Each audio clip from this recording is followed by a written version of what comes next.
And we are live. I don't want to upgrade Riverside. Stop asking me that when I'm literally in the middle of recording. Well, here we are again. Welcome to both our podcasts, The Body Love Binge and Fly to freedom. we're going to dive in because we've got short on time today. We're here for half an hour. So Julia demanded actually I go first because she went first Demanded, this yeah. time. No, I just said it's your turn. No, it is my turn. Right, where are my questions? Okay, so Georgia says, what would you advise to get my period back? Her weight's been stable for 6 weeks. Extreme hunger has settled. She's eating regularly and fully, including all the food group, dessert, snacks, everything. She's not had a period in 10 years and she wants to restore it. Is it a matter of time? Do I need to gain more weight on purpose? Okay, are you resting? Are you allowing your body time to just rest and heal? Because that's a big thing. It's not just about the food. If you are not allowing yourself to rest, your body won't be able to do all the healing work properly. It's well known that our body heals the daily wear and tear when we're asleep at night. But the years of deprivation mean there's a lot more healing work to do. So the more you can just lie back and relax, the better. And it sounds like you're honoring all your hunger, eating regularly and fully. So I don't think you need to force feed yourself. I think you just need to be patient and your body will do the work, the repair work when she's ready. I agree. The only one thing I will add is to um I'm not rushing myself to find the word. Please, word, come to me. Something to make something what you've said bigger. Magnify, but that's not what word would I use in context to Expand. thank you. Yes. To expand on what you've just said in terms of rest.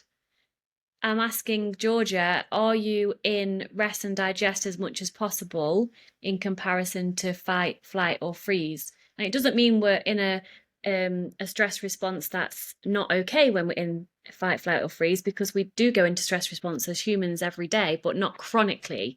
So it's not just about the eating, as Julie said, it's about what's your nervous system? How is that? Is it relaxed generally? If not, then spend more time working on nervous system regulation and just be patient and have fun. And yeah, don't force feed yourself, just keep eating unrestrictedly and it will Yeah. come back. And regularly, though, it's Yes. in early, well, when you first sort of recovered and you start to get back to normal life again and you're focusing on other things and there's more space in your head, it's actually really quite easy to miss hunger signals because your brain's focused on other things. So, from a place of self care, it's important to nourish yourself regularly and never like keep having your snacks, keep having all your meals, whether you are hungry for them or not. Agree. And if you are exercising at the gym, I wouldn't for now. No, I wouldn't. No, just completely rest, chill out, enjoy, eat unrestrictedly, nourish yourself well, and be patient. Yeah. Okay. Um, how to cope with judgments from your own elderly parents about body size in recovery? Well, first of all, that's really hard. It So I is. really feel this person. So the first thing that comes to mind is how open is this person to speaking to the parents? She said elderly. I'm assuming she said that for a reason. Perhaps they are how they are. They're not going to change. I don't know, but I'm assuming that with what she said. So how open are you to having a conversation that their comments actually really affect you emotionally? So go in with vulnerability and openness. If that's something you're absolutely not willing to do or you think would just be no point, then you need to start setting boundaries. Whether or not they respect your boundary is a different thing altogether. But the difference between a request and a boundary is a request is simply a request. When you say this is how it makes me feel, please can you stop? And if they don't listen, the request is broken. A boundary is the same as a request, but with a consequence. So if they cross your boundary and do something that you've asked them not to do, what consequence is going to be put in place? Are you going to leave the room? Are you going to say, okay, I'm not going to come round next week until, like, you don't have to treat them like children, but you need to set boundaries with consequences. If you're not open to doing any of that, you need to be doing a lot of internal work to protect yourself when the comments are made. Because I'm questioning, how old are you when, I mean, not how old are you now, but when your parents are saying these things to you, how old are you? Do you go back to the 6-year-old version of you, the 9-year-old version of you? Like, what's the family dynamic that plays out when you're in their presence? And that's something to work on, spend time with the younger you that kind of is being present in those times. And also, that's hurting a lot. Yeah. And I would just add to everything you've said, but also to reassure yourself that their conditioning and their opinions were made decades ago. Mm. And they have not had the reason or wherewithal to question them. It's just the thoughts they've lived their lives by. And that isn't actually a reflection of you. It No. is just their conditioning. So when the hurt part of you is like flinching back, show up for yourself and say, this is just their old-fashioned conditioning, and it's their worries, it's not mine. I don't need to make it mean anything about me. What she's making it mean. Why, for example, if my mum says something to me, I mean, she's my mum, we're always going to have that connection of mother daughter. It's not like I don't care about what she says, I do, but because I'm strong in who I am now, I don't really care if she says something like, oh, you've put weight on, or maybe you should do this. Like, I don't care. It doesn't touch me emotionally anymore because I've done the inner work and continue to do so. We're never fully there. It's always a work in progress. So get clear on why it bothers you. I mean, obviously why it bothers you, but for you personally, get deeper with that. Yeah. Okay, so Ailey says, she was looking into doing a certified intuitive eating course with Eveline Triboli and Elise Reese. Is that the traditional intuitive eating book, which Yeah. I don't recommend, by the way, for a reason I might go into. One outcome mentioned was that people who've lost weight still have blunted metabolisms and can't eat like someone who's naturally in a smaller body. This confused me. Is intuitive eating still holding diet culture ideas? Am I doing it wrong? Is their version full of contradictions? I think intuitive eating, if you're following a book, in particularly that book, Mm, is another set of rules. I And to me, the the ultimate goal is to not even have to think about it, to be so in tune with your body that you don't have to think about it at all. But I also feel that, again, from a place of self-care, you have to be aware of your history. And if you've had a history of an eating disorder or disordered eating, you cannot eat as intuitively or as freely as somebody who has never had any issues with food. Um, like I mentioned earlier, when you're busy, your head can sometimes miss hunger signals. For me, when I'm stressed, the first thing that goes is I lose my appetite. And it's a stress response. But because of my history, I still make sure I feed myself. Um, so personally, I think intuitive eating is just another set of rules, and I don't think it caters to the individual. You've got to find out what works for you rather than following another set of guidelines, really. agree, because before diet culture, intuitive eating was just called eating. It was. It's just eating what feels right, eating what sounds good, listening to your body. And Ailey, I know Ailey because she's in my group. There's a podcast I've done ages ago called "This Is Why I'm Not an Intuitive Eating Coach." So if you go on my new website, the new website. It's epic. There's actually a search bar now. If you click on podcast, you can search like a title, and it should, if it doesn't, let me know because I'll sort it out. It should bring up the podcast I'm talking about, so it will find it a lot easier. So listen to that, but without going into it too much, intuitive eating guidelines are don't eat emotionally, basically. Only eat if you're physically hungry. Stop when you're full. That's too many rules, especially with someone who's had a past of a history of restriction. We just turn that into another set of rules, like Julia's saying. So eating needs to be easy and Yeah. peaceful, not like, oh, am I hungry enough? I'm eating emotionally. This isn't okay. It is okay. And what they're saying in terms of the metabolism thing, if I hear correctly, is that if you diet a lot, your metabolism slows down. Therefore, you'll never be able to eat as much as someone who's never dieted before. That's not true. Initially, it slows down, yes, because your body is slowing everything down because it's not got enough energy. But over time, if you keep fueling that fire, which is your metabolism, it will go back and above and beyond what it has been before when you're actually nourishing yourself. So Yeah. don't get in, don't get certified by them. This is my opinion only. That's why I recommend the Fuck It Diet book over by Caroline Dooner over the intuitive eating book. Yeah. And also, intuitive eating doesn't take into account oh, I've got a meeting at lunchtime. I'm not hungry now, but I might be really hungry by the time the meeting's over, so I'll have a snack now. Yes, It it's doesn't self take care. into account flexibility and self-care. Yeah, exactly. So you're not doing it wrong, Ailey. Yes, I believe intuitive eating is another set of rules, hence why we don't follow that to the latter. Just trust yourself. Yeah, that's the ultimate, isn't it? Yeah, self-trust. Oh, it's my turn, isn't it? Yeah. Um, okay, I have a several part question, Okay. but it's all the same question, but in several parts. So let me Okay. get it up. When I reach my set point range, will I naturally stay at that weight? I'll read all the parts and then you can pick bits.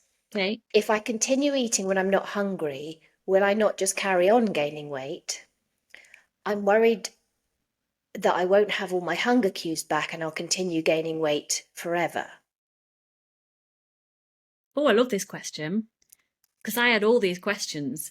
When I also find out there was a set point weight range that usually ranges around 7 to 10 pounds per person, I was like, oh, so if there's a range and if I can keep myself at the lowest end of the range, lol, doesn't work. Trust me, I tried it.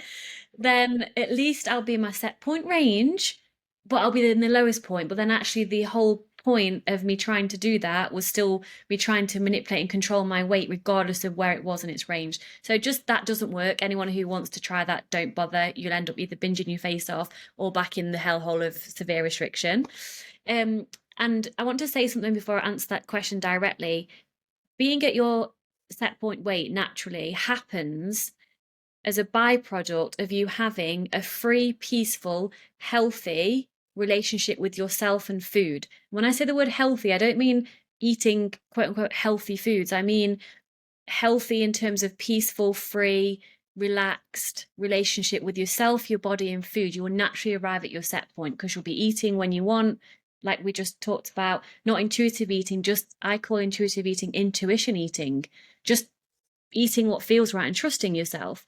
So to speak to her questions directly, yes, if you, she didn't say this, but it's worth saying, if you force feed yourself and eat when you don't want to eat, which is not what she's saying. She's obviously still got a bit of fear about eating when she's not hungry. It's okay to eat when you're not hungry. Your body is not stupid. It knows what to do. Over time, over the case of like a month, you'll have times where you eat, let's say, the whole cheesecake because it tastes delicious and you're not hungry and it's fine. And then next week you might be a little less hungrier because your body's just doing its balancing thing out without you having to do anything to interfere. But speaking to set point, I could force feed myself and gain weight. Yeah. But when I ate easily and intuitively again, it would my weight would go back to what it is now. I could also restrict and I could lose weight. And when I eat normally and intuitively and relaxed again, it will go back to where I am now.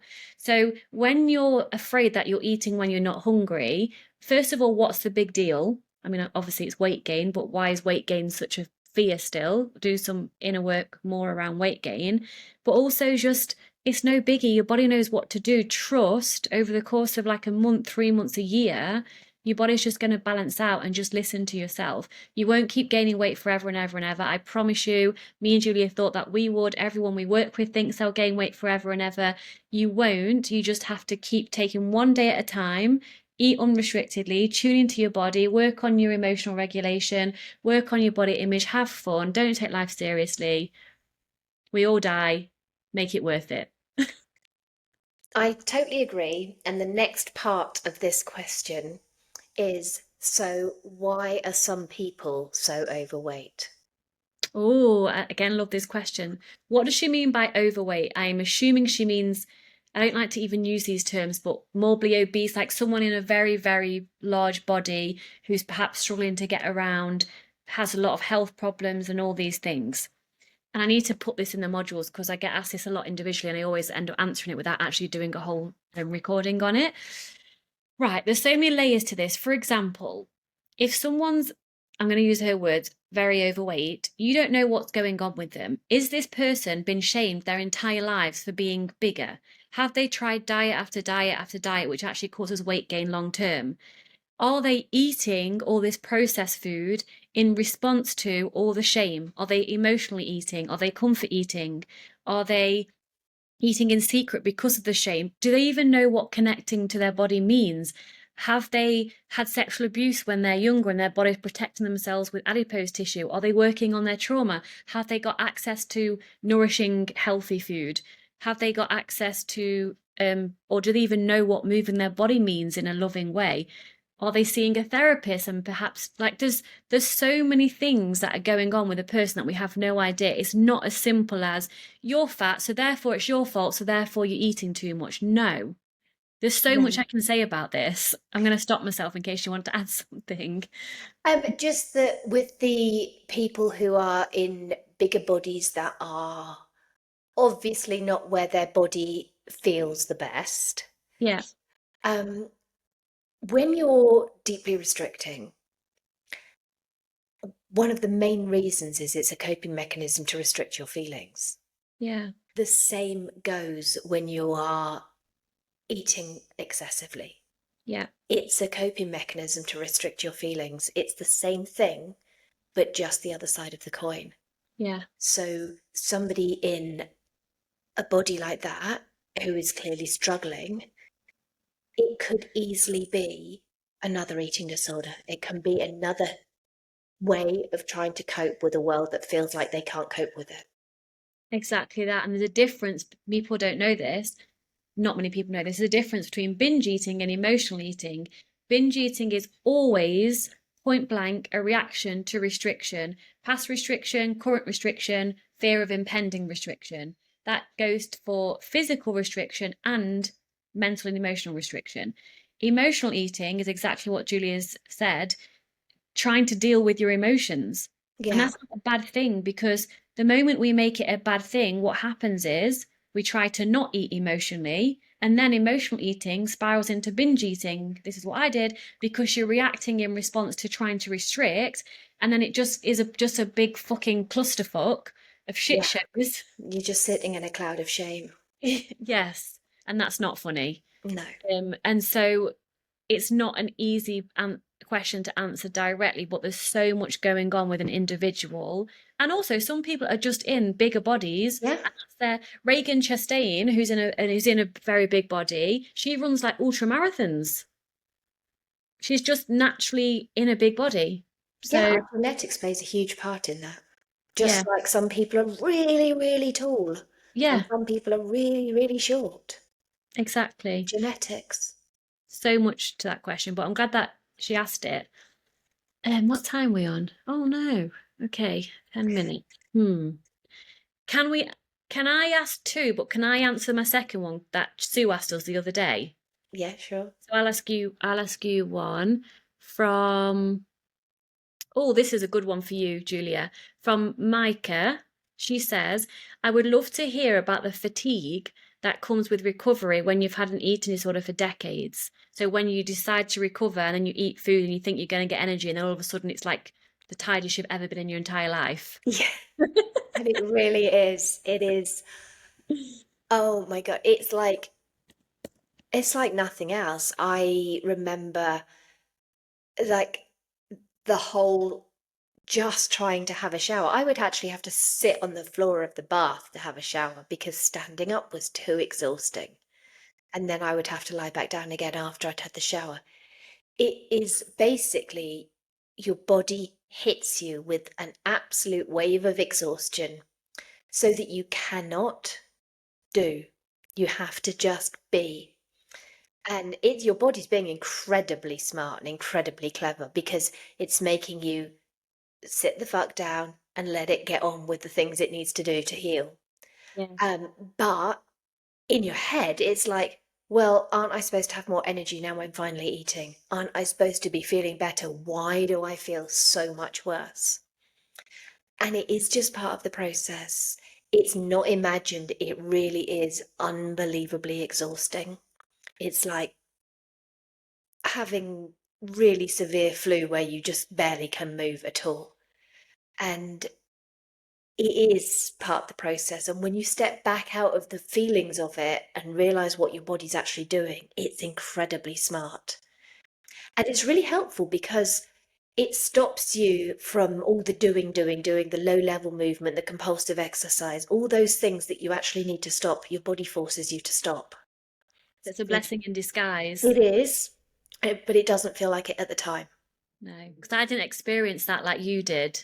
Because my anorexia merged into bulimia, so mine wasn't a decision to literally heal. Mm. It was so much over time. The binge eating kind of was in there, so I didn't have the experience where you were like, I literally can't get off the sofa. Yeah, it is really, really tough. And your head is saying, oh my God, I'm so lazy now. Mm. I'm useless. I'm not achieving anything. I'm not being productive. And your head is saying all these things because you're doing something different, not because any of them are true. And Yes. if you think about it, if somebody did have severe flu or was in treatment for a disease, a physical disease, or had broken the legs, you would have no problem with them just lying there and doing nothing to allow their bodies to heal. You would have no problem at all. Yes. It's only the eating disorder giving you the shame thoughts and the guilt thoughts that is making it feel wrong. But actually, it is you are recovering from an illness and your body needs you to stay still so that it can do the healing. I've got nothing to add to that because I've not had that experience. Yes, obviously I want you to answer it as well, but you'll see why I really want to answer it, and you probably know what question I'm going to ask. Our lovely Sue asked us the other day, can binge, she said something like, I'm paraphrasing here, Sue, can binge eating turn into like a bad habit once you're in freedom? And then she deleted the response actually that I didn't. You responded, but then I couldn't find what you was responding to in our little WhatsApp group. Oh, I just asked her what she would say to somebody else who'd asked her that question. But you was responding to something she answered in my response, and then she deleted that. But anyway, Don't because know. I asked her the question, what does she mean by binge eating? Because any binge eating is a response to restriction. So Yeah, I'm assuming, I don't like to always assume, but from the context of the information I've got, I'm assuming she means, let's say someone eats chocolate every night in recovery, and then now they're recovered, and is it going to just become like a bad habit now? Well, first of all, why is it bad? Why is it a bad thing if you have a habit that you eat dessert every night, for example? Get clear around why it's even a bad thing. And as far as habits go, yes and no. And I say yes and no because first of all, there's not nothing wrong with eating food as a habit. Second of all, if you really don't want to do that habit anymore from a place of non-restriction, that has to be absolutely bolded and underlined. You can then change the habit like with anything else. But I dare you to find a reason that's not rooted in restriction or fear of weight gain. Unless a doctor or something says to you, you cannot ever eat sugar ever again, or that you're going to die or something. yeah, I challenge you to find a reason not to. If for some reason you magically find a reason that is not rooted in restriction for not having a quote unquote habit of eating chocolate, let's say every night, then allowance creates space for choice. It's just simply like, okay, so let's say you have a habit of biting your fingernails. I don't want to do that anymore because I want nice nails, it's not a nice habit, whatever, then you can choose with effort and consistency to get yourself out of that habit, but you have to have a reason why that's not rooted from fear. I have nothing to add to that. There we go. I'm trying to get anything else habitual to say. No, I don't think I've got anything to add to that either. Apart from, don't worry when you're in eating disorder recovery and you're allowing all these things. Don't worry about, oh my God, what if it becomes a habit that I'm eating like 20,000 calories a day? It won't. No, it won't. It I won't. we all think that. Every person in recovery thinks I'm going to be eating this much forever, and I'm just going to get bigger and bigger and bigger and bigger until I'm that Veronica whatnot off of Yeah. Willy Wonka and turn into this giant thing and explode. How many people have exploded from just eating for so much forever and ever? I don't know of any. No, that won't happen. And so habitually, if allowance creates space for choice, if you don't want the habit, if it's not rooted in fear, you can just simply change it like any other habit. But Julia knows I have let's say, a habit of eating chocolate every night with a cup of tea after dinner. I like that habit. If I've run out of chocolate, I'm annoyed, but I'm not panicking or like obsessively running to the supermarket. I'm just like, oh, that's annoying. I've run out of chocolate. Oh, well. Yeah, do you give yourself permission to do this stuff? I mean, if you are Mm. eating chocolate and saying, I shouldn't be eating this, Exactly. then you're going to start feeling shame and guilt and stuff around it. But if you're just like, I fancy some chocolate, I can have some chocolate, and that's okay, then you have the freedom of choice. Yeah, allowance always creates space for choice. Yeah. Cool. I've got one more question. We'll What try and time? turbocharge it. Okay. It's a good one, actually. What challenges have you faced or are you facing in life after recovery? For me, it's motherhood. And it's not a bad challenge, it's all good challenge. It's not all challenging either. But motherhood, lack of sleep still is a challenge for me. And also not having hardly any time to myself is a big challenge right now. Sometimes I go in the bathroom and just be like, and then take 3 breaths. I'm like, okay, let's continue. That's my challenge right now. What challenges am I facing? Um, just growing the eating disorder recovery circle, which is involving me being more seen than I've ever been, being more visible than I've ever been. And so it's just the reassuring myself that people aren't going to know about it unless I tell them. And if somebody doesn't want to know about it, they don't have to listen, and that's okay. And that it's safe to be fully seen and just Yes. keep on practicing it, doing it, going there until it becomes completely natural. Yeah. There's always something to be Oh, worth. always got to learn and grow. Yeah. Otherwise, we're dying. It's like, well, we are always dying. We're all dying at this point. We're going to die eventually. But yeah, challenges where it is, where life's all about, I think. Because then your comfort zone gets bigger and bigger and bigger and bigger. Yeah. Yeah. All right. Well, thank you for your questions. Next time it will be an hour. Yes. And for me, if you would like your question prioritized, I've got a few things going on, I'll just quickly share. In my group coaching, I'm prioritizing them asking questions that I'm going to answer first. And I've got a question on my Instagram story highlights where you can drop your question for the podcast. And then I'll get to that when I've prioritized the recovery group that I'm supporting right now. And Julia's just taking questions anyway, I think. Are I you? am. Yes. Yeah. But you can also, if you're part of the circle, you can also ask questions in there as well, and they all get answered too. And I'm going to plug my free group, and I'm going to encourage you to plug your circle. Um, if you're not in my free support group, why not? um, it's completely free. Every month I do live coaching calls, hot seat coaching. And there's also about, I think, 10, 15 hours of previously recorded hot seat coaching calls that you can access for free. There's workshops in there, there's support every day from the other women in there. So come and join if you haven't. The link will be below. And then over to Julia. Oh, well, of course, there's the Eating Disorder Recovery Circle, which is my baby at the moment. Um, and in there, you've got courses, you've got workshops, you've got monthly Q&A, monthly live workshops, monthly coaching calls with opportunities for individual coaching within that. There's a community. There are dozens and dozens of how-to things like how to eat at a buffet, how to choose from a menu, how to navigate social occasions, all that sort of thing. There's loads of them. And yeah, I'll put the link in the show notes too. Come and join. Thank you, Julia, as always, to connect Thank on you. here. I love our episodes, and thank you to our lovely listeners, and we love you very much, and we'll see you next time. Lots of love. Bye. Bye.